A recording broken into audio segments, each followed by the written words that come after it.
बिस्मिल्लाहिर्रहमानिर्रहीम। Welcome back to free maths YouTube channel. उम्मीद है आप लोग सब खैरियत से होंगे।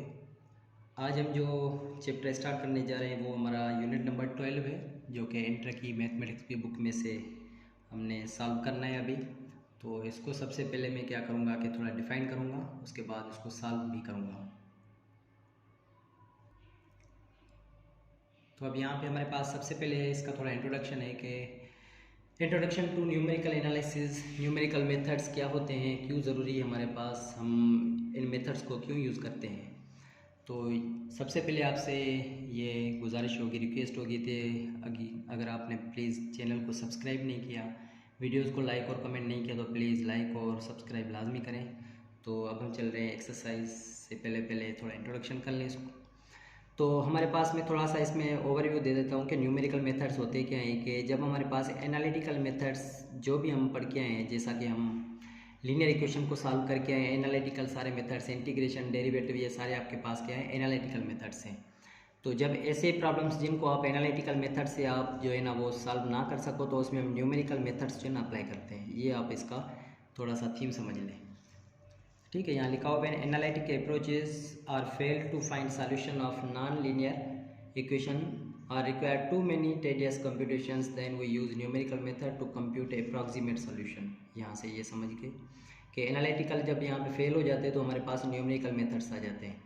अब हमारे पास सबसे पहला न्यूमेरिकल मेथड है बाइसेक्शन मेथड, जो कि एक्सरसाइज 12.1 से रिलेटेड है, इसलिए मैंने यहाँ पे इसको सिर्फ आज की वीडियो में मैंने इसको सिर्फ डिफाइन किया हुआ है कि बाइसेक्शन मेथड का मतलब होता है कि दो हिस्सों में तकसीम करना। बाइसेक्ट का मतलब ये होता है, लेकिन बाइसेक्शन मेथड है क्या?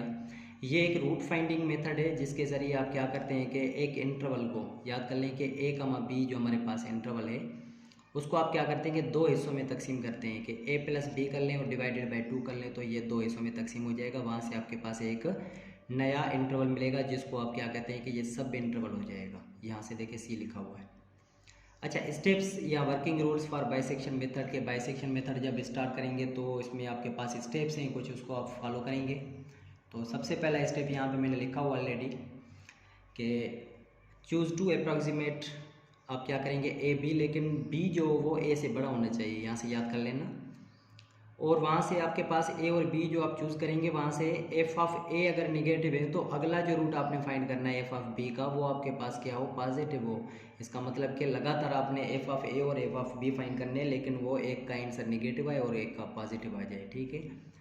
और सेकंड स्टेप में क्या है, अच्छा इन दोनों की जब मल्टीप्लिकेशन भी करेंगे, क्योंकि निगेटिव और पॉजिटिव को मल्टीप्लाई करेंगे, निगेटिव आंसर आएगा, लेस देन 0 आ जाएगा, यहाँ से इसमें लिखा हुआ है। सेकंड में evaluate the mid point C कैसे फाइंड करेंगे, मैं ऊपर डिफाइन करके आऊँ, ए प्लस बी अपन 2 करेंगे तो सी मिड पॉइंट मिल जाएगा इसका। 3 स्टेप में ये आपको समझना लाजमी है कि यहाँ से दो पॉसिबिलिटीज़ आ रही है नज़र, कि अगर आपके पास यहाँ से इस सी के ऊपर अगर आप ये सी वाला सेम फंक्शन में पुट कर देंगे, तो वहाँ इस फंक्शन का जवाब अगर लेस देन 0 आए तो आप याद कर लेना कि वो रूट कैसे लिखा जाएगा, एक्स कामा बी लिखा जाएगा या सी कामा बी लिखा जाएगा। मतलब कि बी वाला जो हमारे पास होगा क्या होगा, यहाँ से बी सेम होगा, लेकिन ये जो आंसर सी आएगा वो ए में रिप्लेस हो जाएगा, यहाँ से याद कर लेना। जब ग्रेटर देन 0 होगा तो root lies between A and X, मतलब कि ये जो आपके पास सी होगा वो बी बन जाएगा और ए आपका ये सेम रहेगा। ये दो जो है ना वो लाजमी आप कंडीशन से याद कर लें, लेस देन 0 और ग्रेटर देन 0 वाली। तो अब देर नहीं करते, हम एक्सरसाइज की तरफ चल रहे हैं। तो एक्सरसाइज में 12.1 का क्वेश्चन मैंने ऑलरेडी लिखा हुआ है, उसको सॉल्व में अगले पेज के ऊपर करूँगा। तो यहाँ पे इसमें देखिए लिखा हुआ है कि आप यहाँ पे use bisection method to find a real root of the following equations. Equation आपके पास है F of X 2x³ minus 2x minus 5, और इसके साथ इंटरवल भी आपके पास मिला हुआ है, लेकिन कह रहा है इसको आपने अप टू 3 आइट्रेशंस तक यूज़ करना है, इसको सॉल्व करना है। मतलब कि 3 आइट्रेशन तक आप इसको सॉल्व करेंगे। तो अगले पेज की तरफ मैं इस क्वेश्चन को सॉल्व करूँगा। अब इसमें देखें कि हमारे पास ए और बी फाइंड करने की ज़रूरत नहीं है, क्योंकि ए बी ऑलरेडी हमारे पास मिले हुए हैं, ठीक है। तो हम देखते हैं इसको सॉल्व कैसे करेंगे। तो अब यहाँ पे क्वेश्चन को सॉल्व करने लगे हैं। तो क्वेश्चन में हमारे पास देखिए क्या मिला हुआ है कि f of x is equal to x³ minus 2x, और इंटरवल आपके पास 1,2 मिला हुआ है। तो सबसे पहले आपने क्या करना होगा कि सबसे पहले ये इंटरवल जो है आपके पास, एक तो a की वैल्यू है, तो यहाँ पे हम लिखेंगे here a is equal to वो 1 के बराबर है और बी इज़ इक्वल टू किसके बराबर है, 2 के बराबर है। बी हमेशा ए से बड़ा होता है, याद कर लेना आप, ठीक है। तो यहाँ तक ए और बी आपको मिल गया। अब हम क्या करेंगे कि अगला स्टेप क्या है कि आप सी फाइंड करना चाह रहे हैं। अब सी कैसे फाइंड करेंगे हम, सी इज़ इक्वल टू क्या होता है कि ए प्लस बी कर लेते हैं, अपान में 2 करते हैं, तो ये हो जाएगा ए प्लस बी का मतलब कि 1 + 2 और अपान में 2। तो आंसर क्या आ जाएगा इसका, ये हो जाएगा 3/2। तो जब इसको और भी सॉल्व करेंगे तो ये हो जाएगा 1.5 हो जाएगा। इसका मतलब कि ये सी फाइंड हो गया। अब देखें ये सी तो फाइंड हो गया हमारे पास, लेकिन ये सी किसकी जगह पे यूज़ होगा, ए की जगह पे या बी की जगह पे। तो उसको हमने क्या करना है, ये जो आपके पास सी मिला है वो हम क्या करेंगे कि ऊपर फंक्शन में पुट कर देंगे। फिर इसका मतलब ये हुआ कि एफ ऑफ 1.5 हम क्या करेंगे कि फंक्शन के ऊपर पुट कर देंगे। फंक्शन क्या है, 2x³ इसका मतलब कि 1.5 का होल क्यूब और फिर -2 और ये 1.5 और ये फिर -5। तो जब मैं इसको सॉल्व करूँगा तो आपके पास इसका जो आंसर आ जाएगा वो क्या मिल जाएगा आपके पास, इसका क्यूब सॉल्व मल्टीप्लाई करवा दें तो ये हो जाएगा 6.75 और फिर माइनस के कितने हो जाएंगे, ये 3 और माइनस के 5 हो जाएंगे, माइनस के 8 हो जाएंगे। तो जब इसमें माइनस करेंगे तो आपके पास आंसर क्या आ जाएगा, -1.25 आ जाएगा। अच्छा, अब ये -1.25 क्या है कि लेस देन 0 या ग्रेटर देन 0। ऑब्वियसली यहाँ पे लेस देन 0 है, इसका मतलब कि मैं यहाँ पे लिखूँ कि एफ ऑफ एक्स यहाँ पे लेस देन 0 है। तो फिर यहाँ पे मैं आपको कंडीशंस दो बता के आया था कि अगर F of x less than 0 होगा तो फिर आपके पास इंटरवल कौन सा बन जाएगा, वो आपके पास एफ ऑफ एक्स वो आपके पास क्या है, सी सेम होगा लेकिन सॉरी बी सेम होगा लेकिन ए की जगह पे हम सी रखेंगे, सी का बी बन जाएगा। तो मैं यहाँ पे अब रखता हूँ सी आपके पास क्या है, सी ऊपर वाला 1.5 ए को रिप्लेस कर लिया और बी आपके पास क्या है, सेम जो ऊपर था, तो बी आपके पास क्या है, 2 ही है, ठीक है, ये आपके पास हो गया। अच्छा, ये हमने एक फर्स्ट आइट्रेशन फाइंड कर ली है, हम यहाँ पे लिख जाते हैं कि first iteration is been done, ठीक है। तो अब यहाँ पे हम क्या करेंगे कि यहाँ से सेकंड आइट्रेशन को स्टार्ट करेंगे। जब इंटरवल आपके पास मिल जाएगा तो फिर हम क्या करेंगे, second interval, second iteration. Second iteration में आपके पास अब ये देखें कि ए की वैल्यू क्या मिल गई आपके पास, 1.5 मिल गई और बी की वैल्यू आपके पास क्या है, 2 है। तो जब मैं सी फाइंड आउट फिर से करूँगा तो ये आपके पास क्या मिल जाएगा, 1.5 + 2 / 2। तो जब इसको आप जमा करेंगे तो आपके पास आंसर आ जाएगा 3.5 / 2। 3.5 को डिवाइडेड बाई 2 आपसे करेंगे तो ये हो जाएगा 1.75। अब ये फिर से आप 1.75 किसकी जगह पे रखेंगे, बी की जगह पे या ए की जगह पे। तो इसको फाइंड करने के लिए फिर हम क्या करेंगे कि फंक्शन में 1.75 पुट कर देंगे। फंक्शन क्या है, 1.75 का होल क्यूब है और फिर इसी तरीके से -2x है तो 1.75 रखेंगे, इसी तरीके से फिर -5 रखेंगे। तो जब इसको सॉल्व करेंगे तो कैलकुलेटर में हम सॉल्व ऑलरेडी कर चुके हैं, तो मैं यहाँ पे इसका डायरेक्ट जवाब लिख देता हूँ 1.75 जो, अच्छा ये आपके पास क्या आएगा, इसका क्यूब सॉल्व करें और 2 मल्टीप्लाई करा दे तो ये हो जाएगा 10.71 और ये हो जाएगा 875 और इसको जब आप जमा करेंगे मल्टीप्लाई करेंगे तो आपके पास हो जाएगा -3.5 और ये -5। इन सब को आपस में आप जमा करेंगे तो आपके पास ये आंसर आ जाएगा 2.21 और आपके पास 875 और ये अब क्या है आपके पास देखें ग्रेटर देन 0 है। इसका मतलब कि मैं यहाँ पे लिखूँगा सिंस एफ ऑफ 1.75 वो क्या है, ग्रेटर देन 0। तो अब यहाँ पे देखें ये लेस देन 0 था तो सी आपके पास ये जो सी की वैल्यू 1.75 ए में थी, लेकिन अब ये ए सेम रहेगा, ए आपके पास 1.5 था ये सेम रहेगा। अब बी को रिप्लेस कर जाएगा ये 1.75 तो ये हो जाएगा 1.75। तो अब आपके पास ये मिल गया है कि आपके पास ये रिप्लेस किसके साथ हो गया, 1.5 और 1.75 के साथ। अच्छा, ये सेकंड आइट्रेशन। अब इसमें कह रहा है कि थर्ड आइट्रेशन, आप 3 आइट्रेशन तक इसको सॉल्व करें, तो थर्ड आइट्रेशन को भी सॉल्व करेंगे। तो मैं यहाँ पे लिखूँगा अब हमारे पास here a is equal to मिल गया 1.5 और बी अब आपके पास 1.75 मिल गया। सेम तरीके से जैसे हम करते आ रहे हैं, सी फाइंड करेंगे तो 1.5 + 1.75 और डिवाइडेड बाय 2 करेंगे। इसको जब जमा करेंगे और सॉल्व करेंगे तो आपके पास आंसर क्या आ जाएगा, ये आ जाएगा 3.25 और divided by 2 is equal to आपके पास आंसर आ गया 1.625।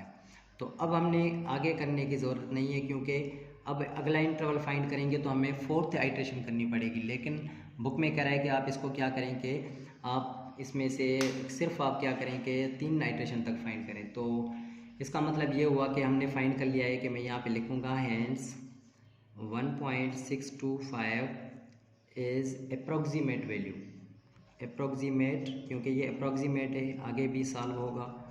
अप्रॉक्सीमेट वैल्यू ऑफ किसकी, function f of x is equal to 2x³ minus 2x minus 5 after 3 iterations. हम यहाँ पे लिखेंगे कि कितनी आइट्रेशंस के बाद, 3 आइट्रेशंस के बाद ये आंसर आ गया है। तो हमने क्वेश्चन नंबर 1 कंप्लीट कर लिया है इसका। अब हम करेंगे क्वेश्चन नंबर 2 इसी तरीके से। तो हम चल रहे हैं क्वेश्चन नंबर 2 की तरफ। तो यहाँ पे हमारे पास अब इसका क्वेश्चन नंबर जो सेकंड है उसमें आपके पास है F of x is equal to x³ minus 2x और माइनस 5। आपके पास देखें इसमें इंटरवल मौजूद है, उसको इंटरवल फाइंड करने की ज़रूरत नहीं है।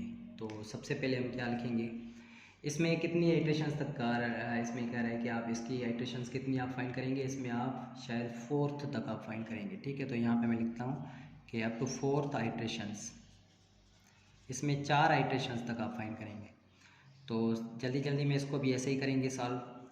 हेयर यहाँ पे लिखेंगे ए हमारे पास क्या है, वो है आपके पास 1.5 और बी आपके पास क्या है, देखें बी आपके पास होगा 2.5 हो जाएगा। ठीक है, तो जब मैं यहाँ पे ए और बी मिल गया है तो अब हम क्या फाइंड करेंगे, सी फाइंड आउट करेंगे। तो सी फाइंड करने के लिए आपके पास फार्मूला होता है कि ए और बी को आप क्या करते हैं कि जमा कर लेते हैं और डिवाइडेड बाई 2 से कर लेते हैं इसको। तो जब इसको हम जमा करेंगे और डिवाइड 2 से करेंगे तो आपके पास ये 2.5 और 1.5 कितने हो जाएंगे, 4 हो जाएंगे। 4 divided by 2 is equal to 2 का टेबल 2 टाइम्स। अब ये जो 2 है हम क्या करेंगे कि फंक्शन के ऊपर चेक करेंगे, एफ ऑफ 2 फंक्शन में पुट करेंगे। तो फंक्शन आपके पास क्या है, x³ है, इसका मतलब कि 2 का क्यूब है और फिर माइनस 2 इंटू 2 है और फिर माइनस 5। तो इसको जब सॉल्व करेंगे तो ये हो जाएगा 8 और फिर माइनस 4 और फिर माइनस 5। तो यहाँ से जवाब आपके पास क्या आ गया है कि माइनस का 1 और माइनस 1 क्या है, लेस देन 0 है। इसका मतलब ये हुआ कि ये आपके पास जो जवाब आ गया है वो आपके पास है -1 लेस देन 0। तो यहाँ पे मैं लिखूँगा सिंस एफ ऑफ एक्स, ये जो है आपके पास फंक्शन लेस देन 0 है। तो अब इंटरवल कैसे बनता है कि जब लेस देन 0 होता है तो फिर इंटरवल में आपके पास b की वैल्यू सेम, लेकिन ये जो वैल्यू होती है वो a में चेंज हो जाती है। a चेंज हो जाएगा 2 और b आपके पास क्या हो जाएगा 2.5 हो जाएगा। अब आपके पास ये हो गया फाइन। अब ये हमारे पास क्या थी कि फ़र्स्ट आइट्रेशन थी, हमने ये फ़र्स्ट आइट्रेशन डन कर ली है। तो मैं यहाँ पे इसके साथ लिख देता हूँ कि फ़र्स्ट आइट्रेशन। ठीक है, और अब तो ये हमारे पास मिल गया। अब हम क्या करेंगे कि हेयर ए हमारे पास क्या है, फिर से इसी तरीके से करेंगे। Here a is equal to 2 और बी इज़ इक्वल टू 2.5। इसको हम क्या कर रहे हैं कि सेकंड आइट्रेशन है आपके पास, ये है सेकंड आइट्रेशन। तो सेकंड आइट्रेशन में आप क्या करेंगे कि इसमें सी फाइंड करेंगे। तो सी किस तरीके से फाइंड करेंगे, आप सी को भी ऐसे ही फाइंड करेंगे जैसे हमने पीछे सी को फाइंड किया हुआ है। तो सी इज़ इक्वल टू आपके पास फार्मूला है 2 + 2.5 और डिवाइडेड बाई 2। इसका मतलब ये हुआ कि ये 4.5 डिवाइडेड बाई 2। तो 4.5 को 2 के साथ आप जब डिवाइड करेंगे तो आपके पास ये हो जाएगा आपके पास 125 आ जाएगा, 2.125। अब ये जो आपके पास 2.125 आया है, हम अब इसको क्या कंसीडर करें, बी की जगह पे या ए की जगह पे कंसीडर करें। तो इसको कंसीडर करने के लिए हम क्या करेंगे, फिर से ये फंक्शन में पुट करेंगे। तो फंक्शन में पुट करने के लिए हम चल रहे हैं अगली पेज की तरफ। तो देखें इसमें फंक्शन में ये पुट करेंगे तो फंक्शन आपके पास कौन सा था, हमारे पास सेकंड में जो फंक्शन था वो आपके पास था f of x is equal to x³। इसका मतलब हुआ कि 2.125 का होल क्यूब और फिर आपके पास दूसरा क्या था, माइनस का 2x मतलब 2.125 और उसके साथ आपके पास क्या था, माइनस का 5 था।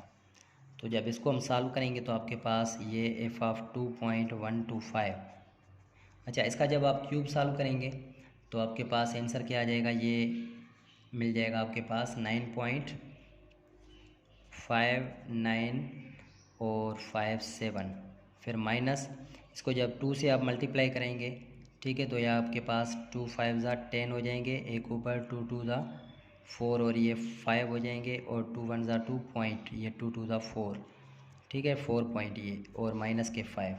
जब इन सब को आप सॉल्व करेंगे तो आपके पास आंसर जो आ जाएगा वो आपके पास हो जाएगा ये 0 पॉइंट, ये आपके पास 345, और ये आपके पास देखिए क्या है, ग्रेटर देन ज़ीरो है।